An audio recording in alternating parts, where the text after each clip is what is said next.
Kilala kita eh. Kilala kita. Benitez. Bobby Benitez, di ba? Opo, ma'am. Eh, bakit mong ginagawa to? Ano ka ba? Magnanakaw? Kidnapper? Scammer? Ano? None of the above, ma'am. Hindi na lang din po kasi ako makapaghintay ng iba pang opening. Kailangan ko po kasing tulungan yung mama ko. May ilang sessions pa po siya sa chemo eh. Tsaka nag-promise po ako sa sarili ko noon na makikita po ako ni mama na maging successful. Tulad nga po nung sinabi ko noon sa inyo sa interview. Alam niya po na matagal ko ng pangarap na makatrabaho kayo. Kaya ito po yung naisip kong paraan para mapansin niyo ako. Sorry po, ma'am. Sorry po. Sinungaling ka. Scammer, umalis ka na dito. Go! Please! Please.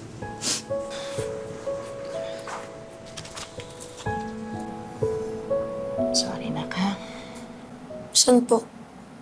Kasi nayaan ka ni Mommy na alagaan ka ng scammer na yun. When I should be spending more time with you. Alam mo na, mahirap yung mag-isa. Alam mo, Mi, di nyo naman po talaga kailangan maging mag-isa eh. Kaya nga po ako nandito. Oh. Tingnan niyo po. Ito pa po. Akala ko ba ayaw mo nang mag-drawing? Gawa po namin ni Ate Baby, Kuya Bobby. Kung sino man po siya, gawa po namin yan. Ito? Akala ko wala ka ng interest dito. Hindi ko lang po pinapakita sa inyo. Pero sabi po sa akin kasi ni Yaya na maging proud daw po ako sa lahat ng gusto kong gawin. Kasi doon ka daw po magiging proud. Tama po ba? Alam niyo po, ang galing din ni Kuya Bobby. Tinulungan niya po ako gawin lahat yan. Dami po yan. Ito pa. Kayo gumawa nito? Kami po. Ano dito yung gawa mo? Ito po. Yung gawa ni... Ni Yaya, ito po. O, kung sino man siya.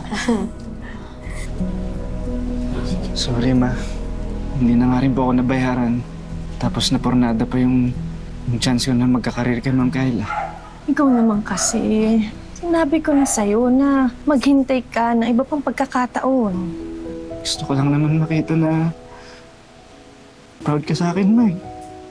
Anak, mula nung umupo ka sa tabi ko at sinimulan mo akong tulungan dito, yung mga panahong hindi ko kinakaya yung sakit ko. At hanggang ngayon, na medyo okay na yung pakiramdam ko. Nandito ka ulit sa tabi ko. Paulit-ulit kong sasabihin sa'yo, anak. Proud ako sa'yo. Proud na proud ako sa'yo, anak.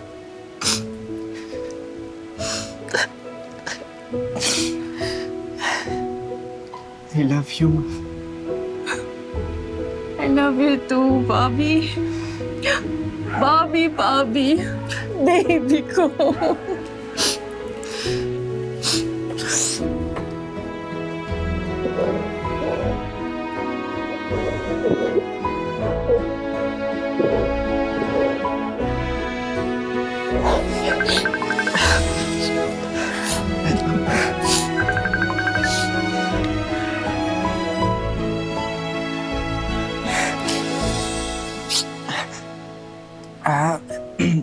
Hello? Hello, Ma'am Kayla? Sige po. Okay po. Ano daw? Ma, tulungan mo ako, ma. Tulungan mo ako. Anong gagawin natin? My name is Bobby. Bobby Benitez po. And you're applying for... Fashion assistant, kung may opening po kayo. Ito po yung samples ng design ko. Di na kailangan. Alam na namin ang mga kaya mong gawin. Kaya mong magtahi, mag-design, makinig sa mga problema, at magpabalik ng self-confidence ng isang tao. At dahil kaya mo lahat gawin yun, I'm happy to be your boss. Oops, wait lang. Junior boss lang, nak. Nandito pa ako. Alam mo, idol na idol ganitong si Boom ko eh. Nakita ko nga pala yung mga iniwan mong designs. And maglalaki ulo mo, I'm impressed. So, Mr. Bobby Benitez, would you take this second chance to work with us?